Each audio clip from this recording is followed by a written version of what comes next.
hal yang buruk. Kenapa? Allah sudah memberikan cuklak, petunjuk pelaksanaan tentang hutang piutang ini.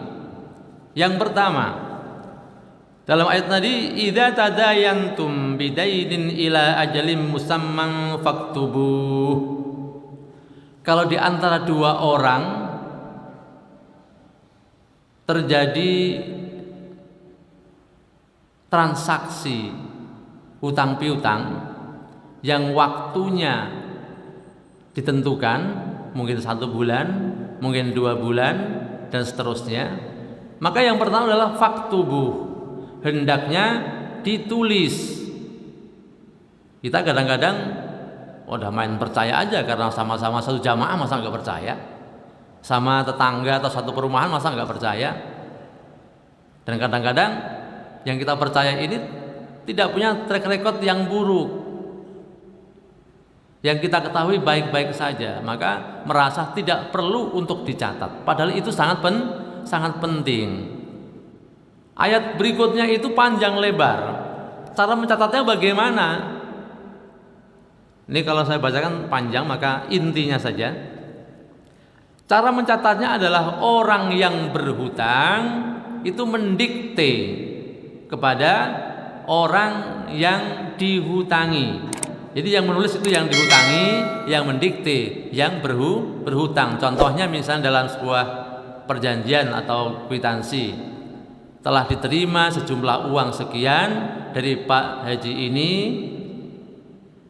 dalam rangka memberikan pinjaman kepada saya, dan saya berjanji insya Allah akan mengembalikan pada bulan apa, tanggal berapa, tanda tangan di bawah. Itu yang pertama, ditulis. Dan di akhir ayat dikatakan kecil atau besar. Assalamualaikum warahmatullahi wabarakatuh. Al-Fakir Alwi Segaf, ya, jangan lupa untuk semua share, subscribe, dan juga like video-video yang ada di Syiar TV. Mudah-mudahan berkah untuk semua dan pastinya bermanfaat untuk semua. Amin amin ya rabbal alamin. Assalamualaikum warahmatullahi wabarakatuh.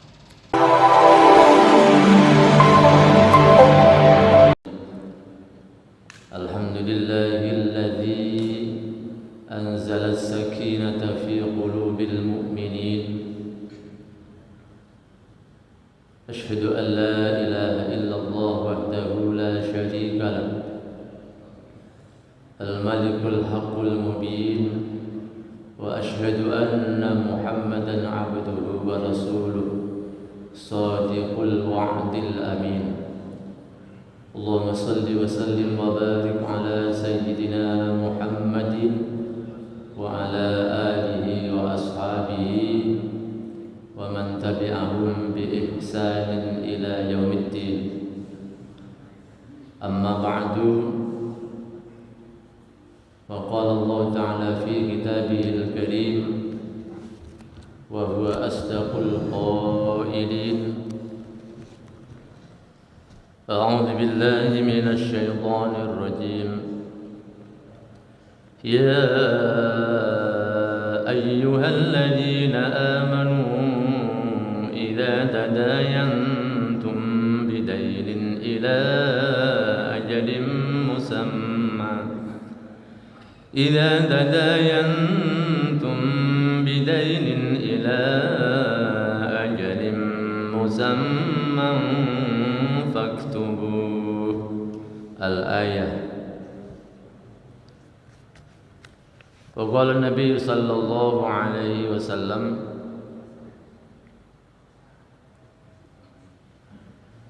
la tukhifu anfusakum ba'da amniha. Qalu wa ma dzaka ya Rasulullah? Qala ad-dayn. Sadaqallah wa sadaqa Rasulullah sallallahu alaihi wasallam. Hadratil muhtaramin wal mukarramin, para alim ulama, para asatid, para hujjaj, para sesepuh, jamaah sekalian, jamaah salat subuh Masjid Al-Fajar rahimakumullah. Puji serta syukur marilah bersama-sama kita panjatkan kehadirat Allah Subhanahu wa taala. Salawat ma'assalam semoga Allah limpah curahkan ke pangkuan Nabi kita Nabi Agung Muhammad sallallahu alaihi wasallam, para keluarganya, para sahabatnya. Mudah-mudahan keberkahannya Allah limpahkan kepada kita dan juga generasi kita ila yaumil qiyamah. Amin Allahumma amin. Bapak-bapak, ibu-ibu yang dirahmati Allah, sebelum kita memulai kajian kita, marilah bersama-sama kita mendoakan orang tua kita, khususnya yang telah berpulang ke rahmatullah. Kita doakan mudah-mudahan dengan wasilah doa kita pada pagi hari ini Allah berkenan memberikan ampunan atas segala salah dan dosanya. Mudah-mudahan Allah berkenan memberikan luas kuburnya, terang kuburnya. Mudah-mudahan dikaruniakan nikmat kubur, jauhkan dari fitnah kubur. Dan mudah-mudahan Allah berkenan memasukkan arwah mereka bersama golongan orang-orang yang bertakwa. Amin Allahumma amin. Kita doakan pula kepada orang tua kita yang masih Allah berikan umur panjang, ibu kita mungkin, ayah kita mungkin. Mudah-mudahan sisa umurnya mampu dimanfaatkan untuk beribadah kepada Allah Subhanahu wa taala. Mudah-mudahan sisa umurnya mampu dimanfaatkan untuk senantiasa beramal solih dan menjauhkan dirinya dari berbagai macam maksiat dan dosa, baik dosa lisan, dosa anggota badan yang lainnya, dosa hati, sehingga ketika nanti suatu saat Allah panggil kembali ke hadiratnya bisa mendapatkan husnul khatimah. Amin Allahumma amin. Ala hadhihi an-niyyah wa ala kulli niyyatin salihah wa ila hadratin nabi al-fatihah. A'udzu billahi minasy syaithanir rajim. Bismillahirrahmanirrahim. Alhamdulillahi rabbil alamin. Ar-rahmanir rahim. Maliki yaumiddin. إياك نعبد وإياك نستعين اهدنا الصراط المستقيم صراط الذين أنعمت عليهم غير المغضوب عليهم ولا الضالين آمين. Bismillahirrahmanirrahim. Bapak Ibu yang dirahmati Allah, tidak terasa sudah 1 pekan kita mengikuti acara besar di masjid kita. Tepatnya hari Sabtu kemarin, acara Damai Indonesiaku. 1 pekan berlalu, hari ini kita sudah ada di hari Sabtu lagi. Acaranya tidak besar, tentu tujuannya adalah damai asterku. Ditarik lebih kecil lagi, damai al-fajarku. Kenapa demikian? Karena di beberapa tempat ada, yang ini tidak boleh ditiru. Sebuah masjid, kadang sebuah mushola itu justru menjadi sumber konflik antar jamaah. Di antaranya sebabnya karena yang internal pengurus DKM tidak harmonis, saling menjatuhkan, saling berambisi, sehingga kepengurusannya tidak harmonis. Ada jamaahnya yang karena berbeda pendapat, berbeda faham, justru masjid kayak sepertinya menjadi sumber masalah. Di tempat kita ini alhamdulillah, harapan kita semakin bertambah waktu, semakin bertambah baik adanya. Walaupun berbeda dalam faham itu maklum, karena isi kepala antar satu manusia dengan yang lain tentu tidak akan pernah sama. Yang paling utama adalah kita dahulukan persatuan umat, kebersamaan, karena semakin bertambah waktu yang kita hadapi, permasalahan semakin banyak tentang umat ini, terutama yang berkaitan dengan hal-hal yang sifatnya lebih luas. Maka mudah-mudahan dengan digelarnya acara Damai Indonesiaku, Indonesia kita benar-benar damai dan nyaman rakyatnya dalam hidup di negara kita ini. Kita tarik yang lebih kecil lagi, Damai Asterku. Mudah-mudahan semua warga Taman Aster, apapun kondisinya, bagaimanapun perubahan keadaan baik politik maupun ekonomi, tidak kemudian berpecah belah. Internal jamaah Taman Al-Fajar, mudah-mudahan senantiasa Allah rukunkan, senantiasa Allah persatukan dalam sebuah ikatan, yakni agama Allah. Amin Allahumma amin. Bapak Ibu yang dirahmati Allah, pada pagi hari ini izinkan saya untuk mengangkat sebuah tema yang beda dengan biasanya. Kenapa? Karena kita pada umumnya, apalagi yang enak, kalau terus-menerus bosan juga. Apalagi yang kurang enak, ya, pasti akan bosan. Kemarin beberapa kali kita membahas tentang masalah surga, masalah-masalah yang berkaitan dengan calon penduduk surga. Hari ini kita mengangkat sebuah tema yang tidak kalah pentingnya, yang kadang-kadang satu masalah ini bisa menjadi masalah besar dalam kehidupan kita bermasyarakat. Apa itu? Dalam Al-Quran surah Al-Baqarah ayat 182, 183 Allah menjelaskan dengan panjang lebar masalah utang piutang. Jangan kaget, karena saya tidak bermaksud menyinggung siapapun. Namanya kajian kadang-kadang yang berkaitan dengan masalah utang, kadang-kadang berkaitan masalah perkawinan, kadang-kadang berkaitan dengan masalah jihad, kan begitu. Dan ini Al-Quran yang berbicara, nanti kita kuatkan dengan hadis Rasulullah Sallallahu Alaihi Wasallam. Maka mudah-mudahan dengan ilmu yang kita dapatkan pagi hari ini, satu kata yang satu ini tidak menjadi momok dalam kehidupan kita. Karena hampir setiap manusia dalam mengarungi kehidupannya itu, hampir semuanya pernah mengalami yang namanya hutang. Minimal pernah dihutangi. Oleh karena itu, yang pertama izinkan saya membacakan firman Allah dalam surah Al-Baqarah hampir akhir.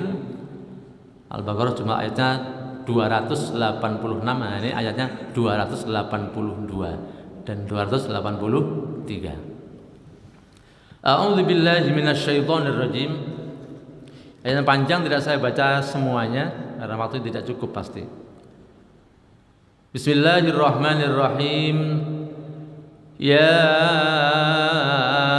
ayyuhalladzina amanu idza tadayantum bidainin ila ajalin musamma idza tadayantum bidainin ila ajalin musamman faktubuh وَلْيَكْتُبْ بَيْنَكُمْ كَاتِبٌ بِالْعَدْلِ وَلَا يَأْبَ كَاتِبٌ أَنْ يَكْتُبَ كَمَا عَلَّمَهُ اللَّهُ فَلْيَكْتُبْ وَلْيُمْلِلِ الَّذِي عَلَيْهِ الْحَقُّ وَلْيَتَّقِ اللَّهَ رَبَّهُ وَلَا يَبْخَسْ مِنْهُ شَيْئًا. Al-ayah. Kalau al-ayah itu maksudnya ayatnya belum sampai, bacanya sudah selesai. Jadi kadang-kadang salah kaprah. Ada orang baca ayat penuh sampai akhir tapi di belakangnya masih bilang al-ayah. Salah. Al-ayah itu artinya sampai akhir ayat. Ketika ayat itu dibaca belum selesai sampai akhir tapi sudah diberhentikan atau diputus. Bapak Ibu yang dirahmati Allah, hutang itu sebenarnya tidak dilarang dalam Islam. Karena banyak dalam perjalanan hidup kita itu pasti tidak seterusnya atau tidak selamanya stabil. Contoh kesehatan kita yang semua orang merasakan tentu tidak akan pernah sama bulan ini dengan bulan kemarin dengan bulan depan. Terutama yang sudah berusia 50 tahun ke atas pasti jarang stabil ya. Duduk baru sebentar sudah selonjor. Mohon maaf Pak Fahid, ini menandakan kesehatan kita itu enggak stabil, cepat pegel, cepat semutan ya. Masalah ekonomi kita juga begitu, kadang naik kadang turun. Ternyata tidak hanya iman yang kadang naik kadang turun, ekonomi pun demikian. Sehingga kadang-kadang kita berada di dasar paling bawah masalah ekonomi ini. Yang demikian itu memaksa kita untuk melakukan apa yang disebut dengan hutang tersebut. Dalam kehidupan kita bersama istri kita pun demikian. Suasananya juga kadang stabil, kadang-kadang sedikit gesekan. Apalagi kalau isunya sudah isu yang sangat krusial bagi ibu-ibu, yaitu isu bahwa suaminya nikah lagi. Wah, ini paling sensitif buat ibu-ibu, menjadikan keluarga tidak harmonis. Semua dalam kehidupan kita itu pasti ada namanya pasang dan surut. Oleh karena itu banyak di antara kita, termasuk saya pribadi juga pernah mengalami seperti itu, sehingga memaksa melakukan sesuatu yang namanya hutang untuk mencukupkan kebutuhannya. Dan dalam sebuah hadis Nabi kita Muhammad sallallahu alaihi wasallam ada sebuah anjuran ketika ada kawan kita, tetangga kita yang memang dalam kondisi sulit dan membutuhkan bantuan kita dianjurkan untuk tidak ragu-ragu, tidak segan-segan segera menolongnya. Ini hadisnya menarik karena hubungannya dengan masalah di mana pada waktu itu banyak atau semua orang membutuhkan yang namanya tempat berteduh atau tempat yang nyaman. Nabi kita bersabda sebuah hadis dari Abi Amamah As'ad bin Zawarah. Beliau berkata bahwa Nabi kita Muhammad sallallahu alaihi wasallam bersabda, "Man sarrahu ayyudhillahu Allahu yauma la dhilla illa dhilluh fal yaisir ala mu'sirin aw liyadh' anhu." Barang siapa yang ingin mendapatkan naungan Allah pada hari yang tiada naungan kecuali naungannya, kapan? Yakni di hari kiamat. Tidak ada tempat berteduh, tidak ada pepohonan. Semua orang berkumpul dalam suasana yang sebagian besar dalam suasana yang menakutkan. Ini kalau kita ingin mendapatkan naungan dari Allah pada hari itu, maka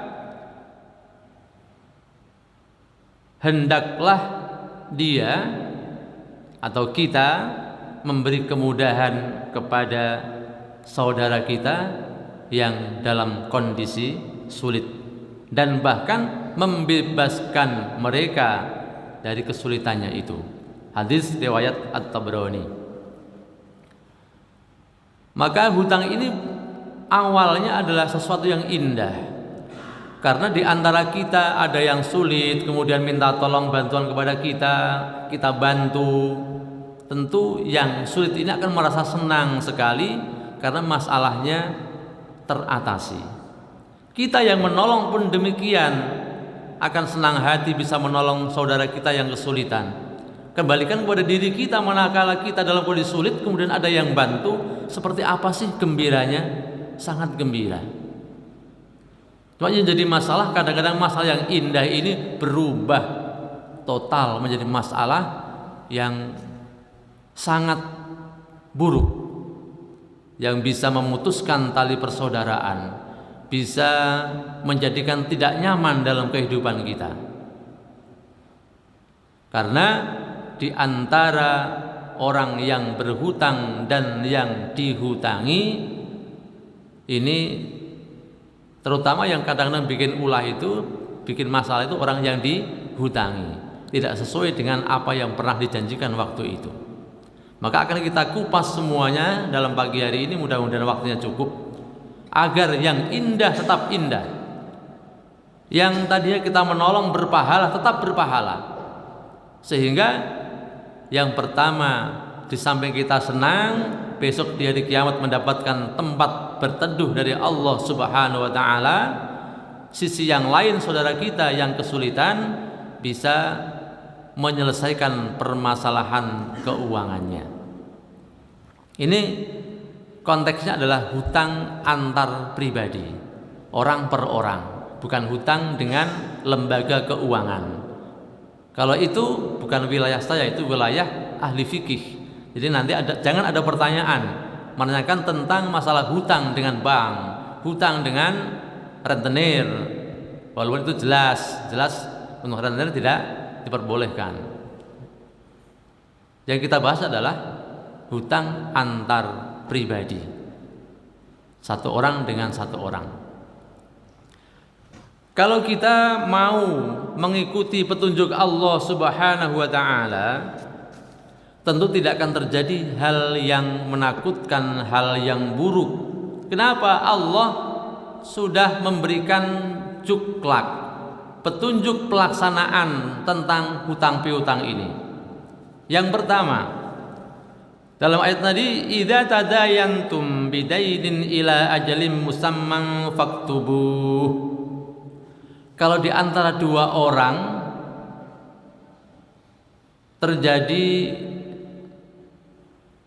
transaksi hutang piutang yang waktunya ditentukan, mungkin 1 bulan, mungkin 2 bulan, dan seterusnya, maka yang pertama adalah faktubuh, hendaknya ditulis. Kita kadang-kadang udah main percaya aja karena sama-sama satu jamaah, masa nggak percaya? Sama tetangga atau satu perumahan, masa nggak percaya? Dan kadang-kadang yang kita percaya ini tidak punya track record yang buruk, yang kita ketahui baik-baik saja, maka merasa tidak perlu untuk dicatat. Padahal itu sangat penting. Ayat berikutnya itu panjang lebar. Cara mencatatnya bagaimana? Ini kalau saya bacakan panjang, maka intinya saja. Cara mencatatnya adalah orang yang berhutang itu mendikte kepada orang yang dihutangi. Jadi yang menulis itu yang dihutangi, yang mendikte yang berhutang. Contohnya misalnya dalam sebuah perjanjian atau kwitansi, telah diterima sejumlah uang sekian dari Pak Haji ini dalam rangka memberikan pinjaman kepada saya, dan saya berjanji insya Allah akan mengembalikan pada bulan apa, tanggal berapa, tanda tangan di bawah. Itu yang pertama, itu ditulis. Dan di akhir ayat dikatakan kecil atau besar. Jadi berapapun kalau itu pinjam meminjam, hutang piutang, hendaknya ditulis. Bukan kewajiban tapi anjuran. Artinya ketika tidak dilakukan tidak berdosa, tapi konsekuensinya akan berbeda manakala nanti terjadi hal yang tidak kita inginkan. Kemudian dalam ayat berikutnya dijelaskan bahwa setelah ditulis, yang menulis yang dihutangi, yang mendikte yang berhutang, masih ada lagi tambahan. Kalau yang dihutangi ini atau orang yang berhutang ini adalah orang yang misalnya buta huruf, nulisnya susah, atau dalam kondisi yang penglihatannya sudah tidak jelas, sehingga pakai kacamata setebal apapun sudah nggak bisa melihat tulisan dengan jelas, maka Allah memberikan petunjuk, walinya yang mendiktekannya. Maka kalau masih punya wali, kalau tidak, mengambil orang kepercayaan untuk mendiktekan hutangnya itu kepada orang yang dihutangi. Itu yang pertama. Yang kedua, hadirkan 2 saksi. Ini petunjuk dari Allah ya. Hadirkan 2 saksi, apalagi hutang besar, misalnya 10 juta, 20 juta. Di samping ditulis di antara mereka berdua, juga harus ada 2 saksi orang laki-laki. Kenapa selalu laki-laki? Dalam akad nikah pun harus ada dua saksi minimal, juga laki-laki. Ya. Dalam kasus persidangan juga harus ada saksi-saksi, atau kriminalitas juga untuk menentukan hukumnya di sana barang bukti juga dikuatkan dengan saksi. Dalam ayat ini fa illam yakuna rajulaini farajulu wa imra'atani mimman tardawna minasyuhada an tadilla ihdahuma fatudzakkira ihdahumal ukhra. Kalau mencari 2 saksi orang laki-laki enggak ketemu, yang ketemu hanya 1 orang laki-laki, maka yang satunya lagi bisa diganti dengan 2 orang perempuan. Mohon maaf ibu-ibu, jangan tersinggung. Kenapa Al-Quran bicara seperti itu? Nanti ada penjelasannya ya. Bahwa 1 orang laki-laki itu tidak bisa digantikan dengan 1 orang perempuan, tapi harus 2 orang perempuan. Ini hadisnya panjang, tidak mungkin saya bacakan, tapi di akhir itu adalah kenapa kalau perempuan harus 2. Nabi bersabda bahwa al-mar'atu naqisu aklin wa naqisu dinin. Naqisu aklin wa naqisu dinin. Perempuan itu diciptakan oleh Allah kurang akal dan kurang agama. Ini mohon maaf bahasanya begini, nanti itu penjelasannya, jangan marah dulu ibu-ibu. Apa yang dimaksud dengan naqisu aklin? Kita lanjutkan setelah yang satu ini. Mulai haus ini. Bismillahirrahmanirrahim.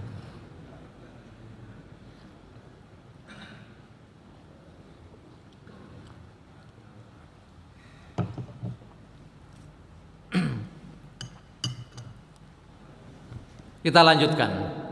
Kalau dalam hadis itu Rasul menjelaskan begini, perempuan dikatakan naqisu aklin, kurang akal, itu karena kebanyakan, kata Nabi, ini saya hanya meneruskan, karena kebanyakan perempuan atau istri itu suka mengutuk dan banyak yang tidak bersyukur kepada suaminya.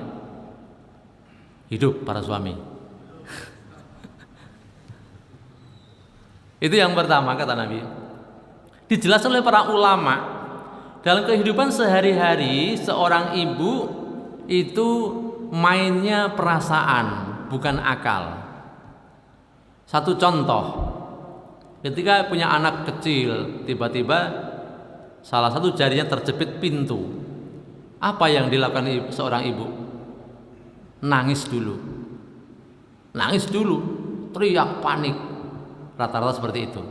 Ini rata-rata ya, artinya ada ibu yang tegar, kemudian juga ada, tapi rata-rata begitu. Kalau seorang bapak, nggak mungkin anaknya begitu langsung nangis, nggak mungkin. Tapi akalnya yang bicara. Bagaimana cara mengatasinya?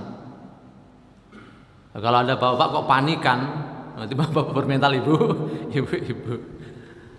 Maka dikatakan wanita itu naqisu aklin. Akalnya kurang. Dan dalam banyak masalah rata-rata seperti itu. Yang kedua, wanita itu kata Nabi naqisu dinin, agamanya kurang. Kenapa? Karena kalau bapak-bapak setiap bulan tidak ada waktu jeda untuk tidak sholat. Kalau ibu-ibu setiap bulan ada waktu nggak sholat, sehingga orang yang laki-laki sholat dia malah nggak sholat. Jadi secara pahala berkurang.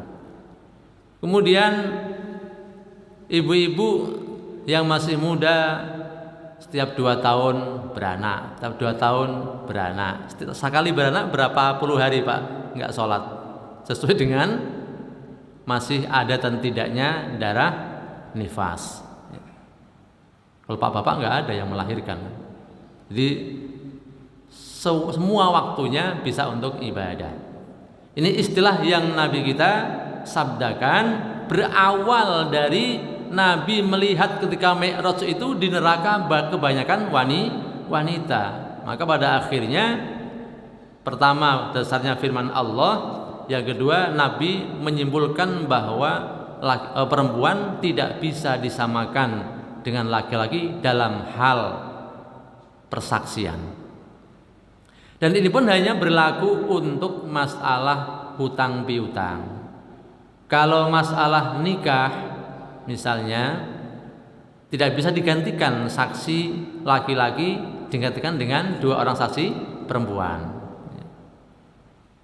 Maka dalam hal hutang piutang ini apabila sudah ditulis kalau jumlahnya besar harus ada 2 orang saksi laki-laki. Kalau tidak ditemukan boleh 1 laki-laki dengan atau ditambah dengan 2 perempuan.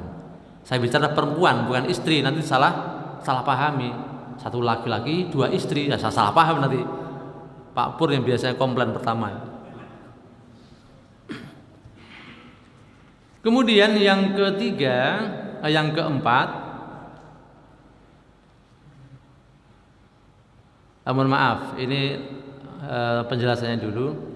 Kenapa saksinya harus 2? Termasuk kalau perempuan mewakili 1 laki harus 2 orang, karena manusia itu sifatnya lupa, sifatnya lalai.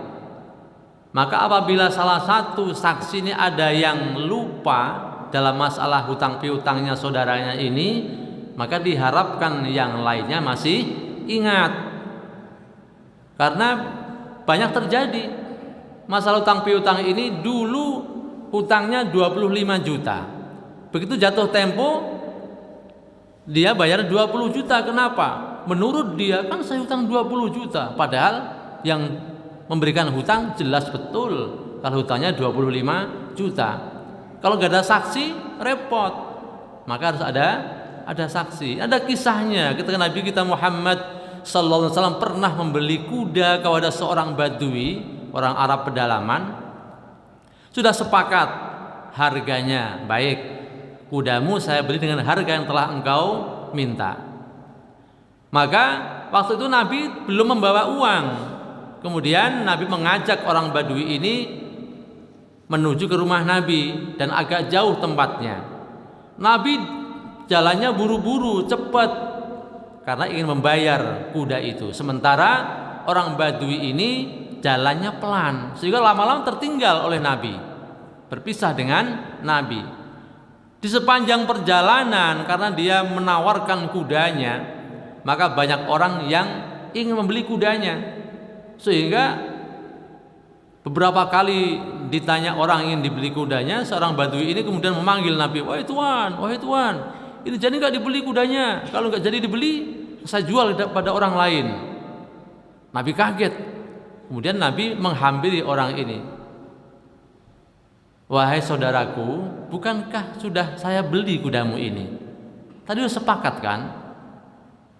Belum, kuda ini belum kamu beli. Kan sudah tadi. Nah, karena hanya berdua yang berjumpa, tidak ada saksi, maka dalam percakapan ini kemudian si Badui mengajukan, wahai tuan, kalau memang sudah engkau beli, coba hadirkan saksi, mana saksinya? Padahal sudah sepakat bahwa kudanya dibeli oleh Nabi, cuman belum dibayar.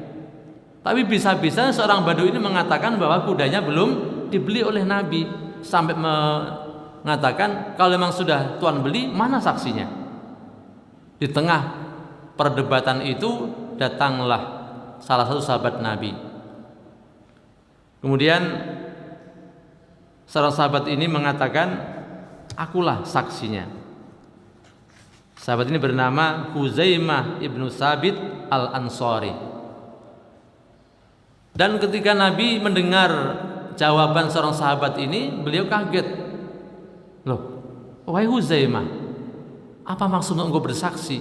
Kan tadi engkau tidak ada. Wahai Rasulullah, aku berani bersaksi karena aku telah mengetahui siapa pribadi engkau. Engkau seorang Rasul tidak pernah berbohong, tidak pernah berdusta. Maka dijadikan Huzaimah walaupun tidak mengetahui kejadian transaksi jual beli ini, bisa dijadikan saksi. Itulah pentingnya saksi. Karena lidah tak bertulang. Bulan kemarin pinjam sekian, begitu jatuh tempo mengatakan yang berbeda. Itulah tuntunan Allah Subhanahu wa taala, di antaranya kalau ada transaksi utang piutang ditulis, bahkan yang menulis yang memberikan hutang, yang mendikte yang dihutangi, kemudian harus ada 2 orang saksi laki-laki, kalau tidak ada 1 laki-laki 2 perempuan. Kemudian yang keempat adalah harus ada jaminan yang bisa dipegang oleh orang yang memberikan hutang. Ini kita juga kadang-kadang main percaya, masa iya dengan tetangga pakai jaminan hutang, kayaknya nggak etis banget. Akhirnya kita berikan tanpa ada jaminan apa-apa. Ini sangat lemah dan ini tidak mengikuti tuntunan Allah Subhanahu wa taala. Maka pada akhirnya banyak terjadi hal yang tidak kita inginkan. Jaminan ini bisa berupa barang, bisa berupa salah satu hadirnya saudara kita yang bisa menjadi jaminan atau bisa menjamin hutangnya saudaranya itu. Contohnya ada seorang berhutang, Mbak Haji tolong saya dikasih pinjam 10 juta. Aduh, kalau nggak ada jaminannya saya nggak berani. Nah, kemudian didatangkan salah satu saudaranya yang mungkin secara pribadi baik, secara ekonomi juga cukup, maka ya udah, saya Pak Haji yang menjadi jaminannya. Kemudian Pak Haji percaya dan memberikan hutang. Tidak harus seperti itu. Kalau nggak ada jaminan, tentu sangat lemah kekuatan pinjam meminjam ini di akhirnya.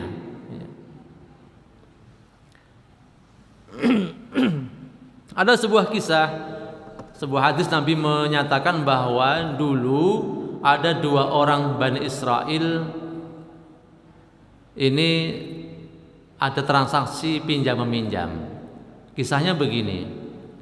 Seorang Bani Israel ini mengajukan pinjaman kepada saudaranya, wahai saudaraku, tolong pinjamkan aku sebesar uang. Saudaranya kemudian mengatakan, kalau begitu tolong dong hadirkan 2 orang saksi agar bisa menyaksikan transaksi kita ini. Yang satu bilang, cukuplah Allah yang jadi saksi. Kemudian, ya kalau begitu ya harus ada jaminannya. Apa jaminannya kalau kamu hutang kepada saya? Dia bilang lagi, jaminannya adalah Allah Subhanahu wa taala. Kemudian orang ini, ya udah engkau benar, aku pinjamkan uang kepadamu. Tapi ini jangan ditiru, makomnya beda. Ini yang bicara orang alim, orang Bani Israel tapi ahli ibadah. Kalau kita terapkan dalam kehidupan sehari-hari, iman kita belum seberapa. Kadang-kadang kita bilang begitu, besoknya beda. Dan pada akhirnya orang yang dipinjamkan ini, yang berhutang ini, kemudian pulanglah ke kampung halamannya yang di dalam cerita ini adalah beda pulau. Jadi beda pulau, dia pulang dengan sejumlah uang yang sudah ia dapatkan dari saudaranya, meminjam, ia pulang. Pada waktu yang telah disepakati untuk mengembalikannya, dilalahnya orang ini akan kembali membayar hutangnya, tidak kunjung mendapatkan tumpangan berupa kapal atau perahu. Beberapa kali coba tidak mendapatkan pula. Kemudian dia punya inisiatif mengambil sebatang kayu yang agak besar, dilubangi kayu itu.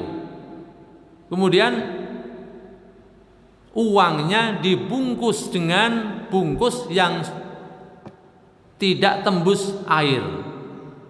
Dibungkus, dimasukkan dalam lubang dalam kayu itu, ditutup lagi dan disertai dengan setarik kertas yang bertuliskan bahwa saudaraku, lewat kayu ini aku bayar hutangku kepadamu. Kemudian ia lemparkan kayu itu ke tengah lautan, tenggelamlah kayu itu. Kenapa? Itulah bukti bahwa dia dalam membayar hutangnya itu benar-benar serius, ada usaha yang maksimal. Nah, jalannya cerita, yang punya duit yang dihutangi ini pun telah menunggu karena sudah waktu sepakat itu sudah nyampe. Ini katanya Desember tanggal 10, kok belum juga datang. Tanggal 11 juga tidak datang.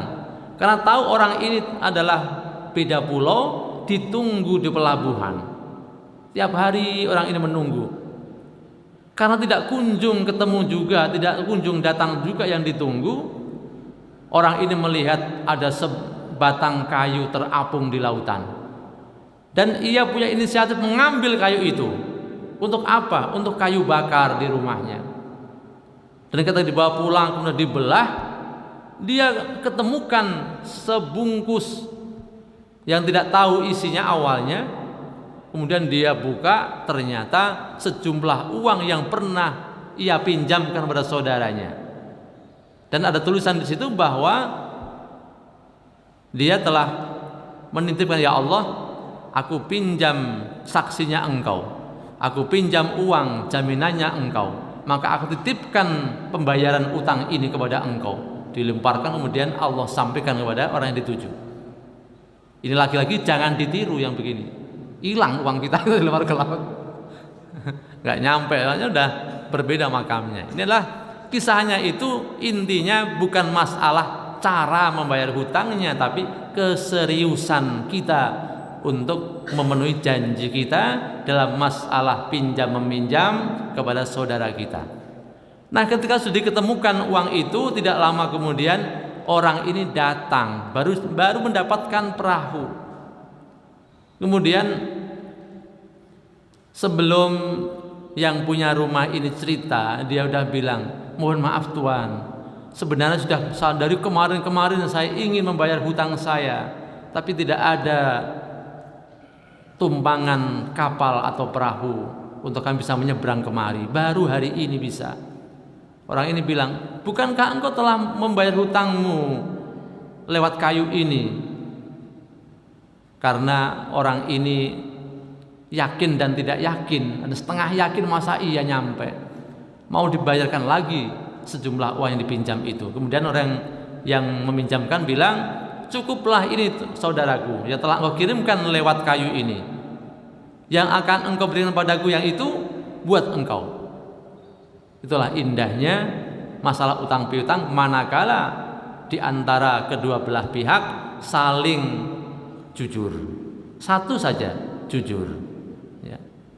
Kalau awal sudah tidak jujur, maka yang terjadi adalah keburukan-keburukan yang kita dapatkan. Yang meminjamkan tidak dapat pahala karena banyak mengumpat, ya. Yang dipinjamin juga tidak mendapatkan kebaikan karena menyalahi janjinya. Nah, sekarang Bapak dan Ibu sekalian, ada beberapa hadis Rasulullah SAW, ada 10 hadis tentang hutang ini yang saya dapatkan, tapi juga tidak mungkin disampaikan semuanya karena waktu sudah mepet. Bagaimana bunyi-bunyi hadisnya? Kita lanjutkan setelah yang lewat berikut ini.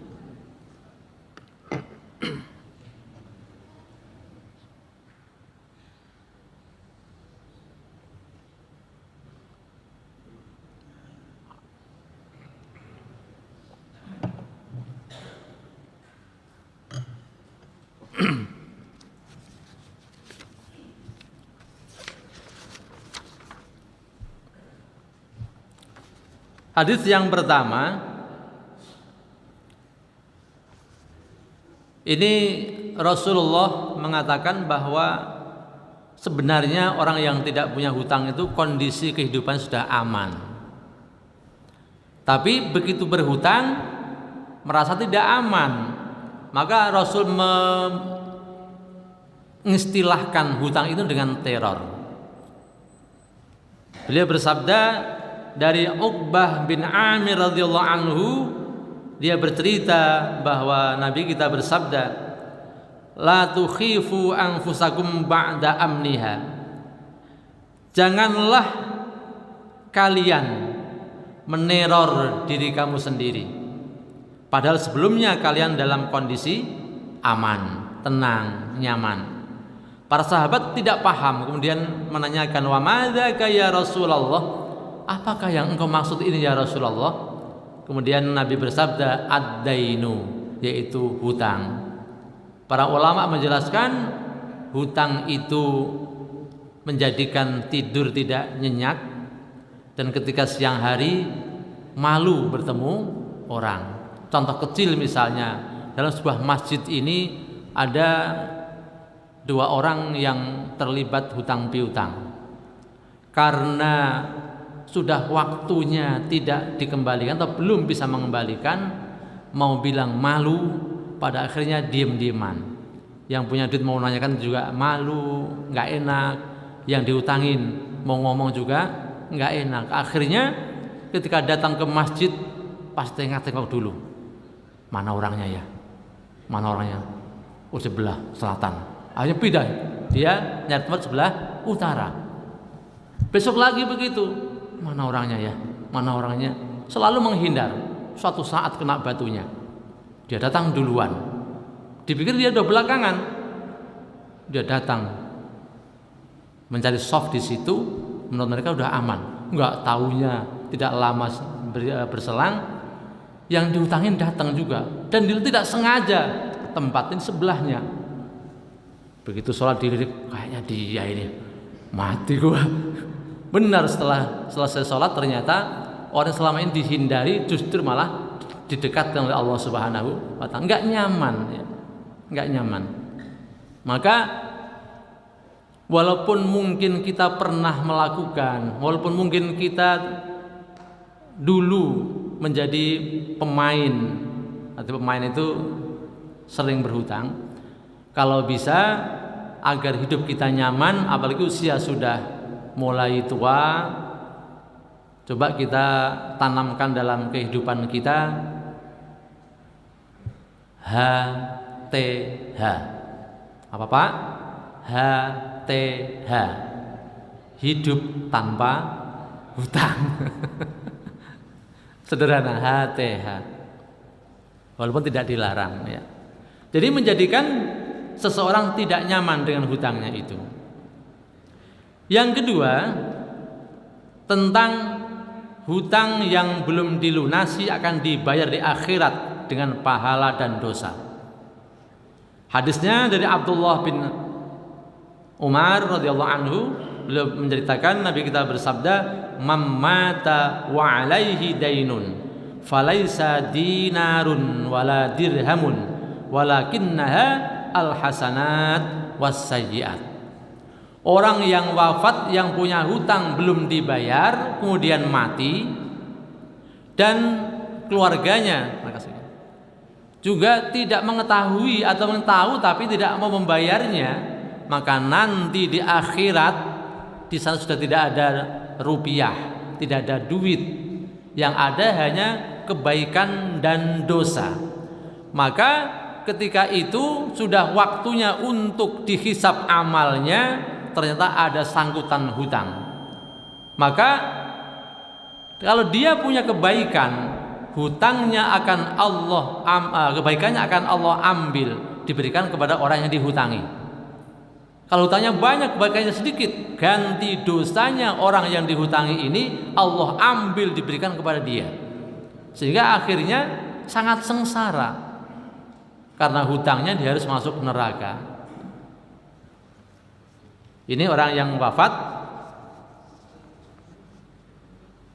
masih meninggalkan hutang. Ada kisah yang pernah kita dengar dari salah satu guru kita bahwa dia punya saudara wafat itu selama 7 malam berturut-turut pintunya diketuk oleh orang yang diperkirakan oleh orang yang meninggal itu ya. Diketuk pintunya, dibuka, nggak ada orang setiap malam selama 7 hari. Setelah hari ke-7 yang diketuk pintunya ini datang ke rumah orang yang wafat itu, menceritakan bahwa bapakmu ini masih punya sangkutan dengan saya. Cerita kemudian seperti itu, maka agar bapakmu tenang di alamnya, kalau sudah ada tolong segera dibayar. Setelah dibayar, hari ke-8 sudah tidak ada lagi ketukan pintunya. Dan nanti di hadis yang belakang kalau memungkinkan waktunya, Nabi menceritakan bahwa orang yang meninggal, yang mati masih punya hutang belum dibayarkan itu, ruhnya terkatung-katung. Artinya di alam kubur juga belum diterima. Bahasa kasarnya bumi tidak mau menerimanya. Kalau kita pikir berapa banyak orang yang mati meninggalkan hutang, maka wajar kalau ada yang namanya ruh gentayangan. Bisa jadi mereka itu adalah ruh orang yang mati masih punya hutang. Bumi nggak mau nerima, walaupun dia baik amalnya. Ini saya singkat, di antara hadis itu mengatakan orang yang mati syahid sekalipun semua dosanya Allah ampuni, tapi ada satu yang tidak diampuni, yaitu masalah hutang. Itu mati syahid.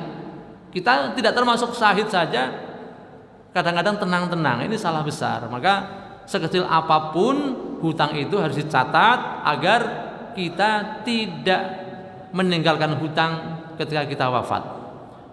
Nah, adalah hadis yang lain juga dijelaskan, ya saya singkat saja, bahwa Nabi ketika ada salah satu sahabat yang wafat, sudah dikafani oleh temannya, sudah dimandikan, tinggal menyolatkan, sahabat ini datang kepada Nabi, ya Rasulullah, apakah engkau berkenan untuk menyolatkannya?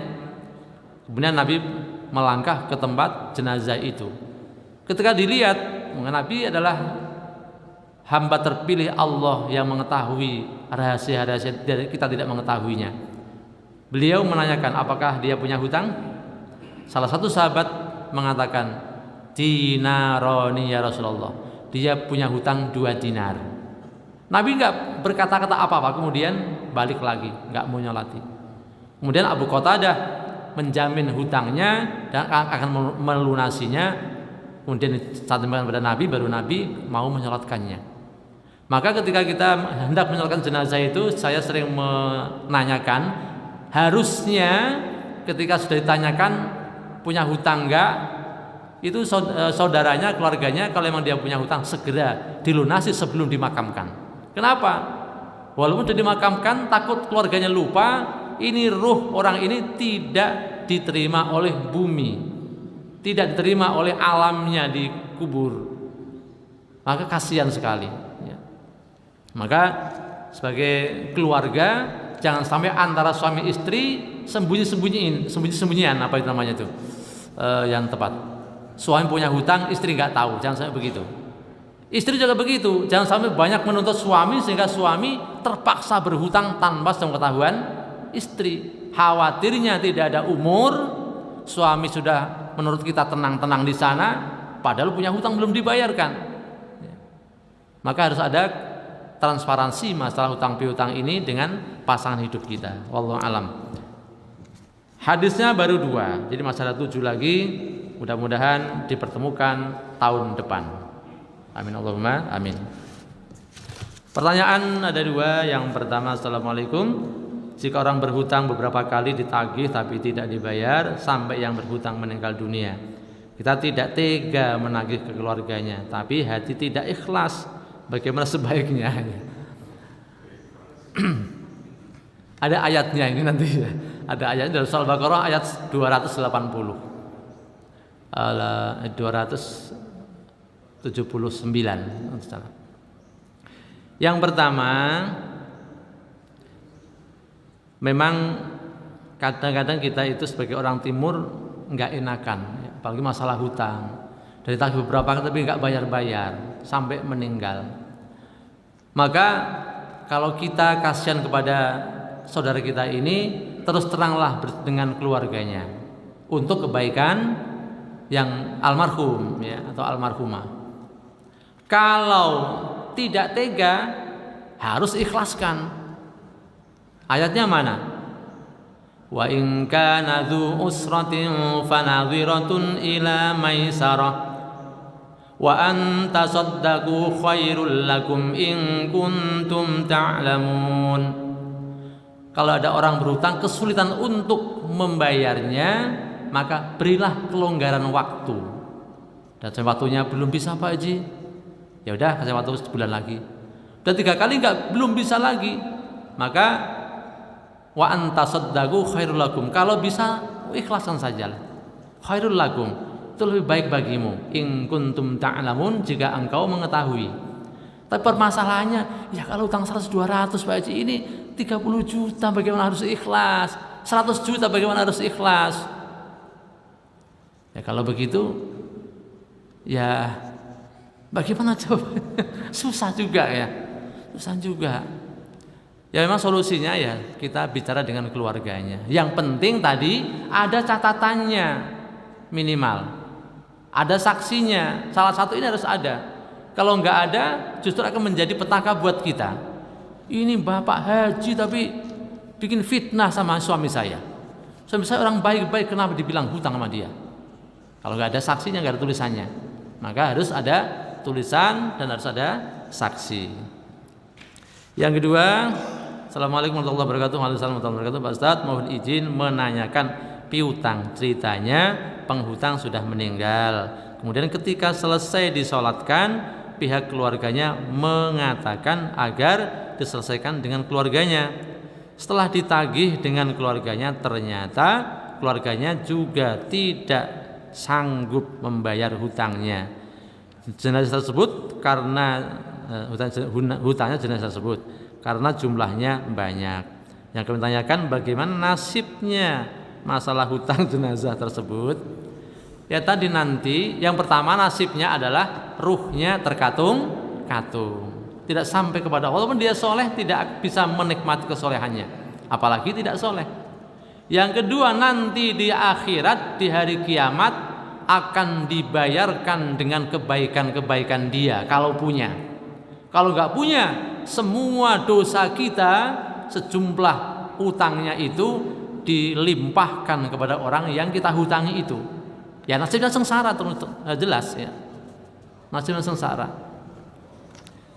Oleh karena itu hindarilah hutang. Kalau tahu hutang segera dibayarkan.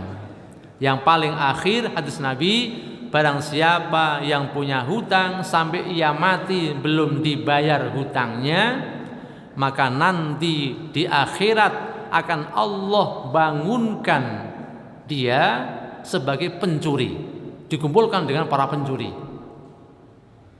Luar biasa. Jadi sangat berat hukumannya. Mudah-mudahan kita semua Allah hindarkan dari hutang dan kita bisa mempraktekkan HTH. Hari ini ilmunya adalah yang paling utama HTH, hidup tanpa hutang. Mudah-mudahan Allah mudah urusan kita. Allah alam, ada bersama-sama dalam baca surah Fatihah sebagai penutup. Mudah-mudahan Allah berikan kepada kita kekuatan untuk menopang kehidupan kita tanpa harus berhutang dan senantiasa istiqomah dalam kebaikan. Amin Allahumma amin ala hadhihi niyyah wa ala kulli niyyatin shalihah wa ala hadratin Nabi al-Fatihah. A'udzu billahi minasyaitonir rajim. Bismillahirrahmanirrahim. Alhamdulillahirabbil alamin arrahmanir rahim maliki yaumiddin. Iyyaka na'budu wa iyyaka nasta'in ihdinas siratal mustaqim. Siratal ladzina